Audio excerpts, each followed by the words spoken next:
Nasabat ng Philippine Navy ang mahigit 528 million pesos halaga ng smuggled na imported cigarettes sa dalawang magkakahiwalay na operasyon sa Basilan at Sulusi, isa sa pinakamalaking kontrabando na kanilang nakumpiska sa mga nagdaang taon.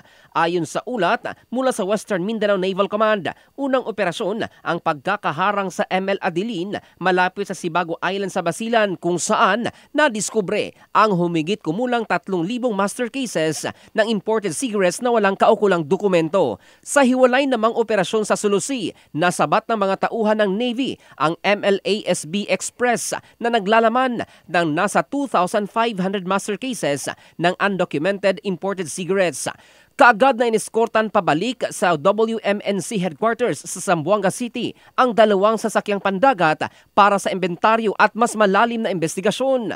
Dagdag sa ulat, ang sunod-sunod na operasyon ay patunay ng pinaigting na kampanya ng Philippine Navy laban sa large-scale smuggling sa Western Mindanao na matagal nang dinadaanan ng iligal na kalakalan sa karagatan. Giit nila, mahalaga ang mga hakbanging ito para protektahan ang soberanya, masiguro ang seguridad sa maritime borders at maiwasan ang malaking pagkalugi sa buwis ng pamahalaan. Patuloy ang investigasyon upang matukoy ang pinagmulan ng mga kontrabando at ang mga tao o grupong nasa likod ng operasyon ng pagpupuslit.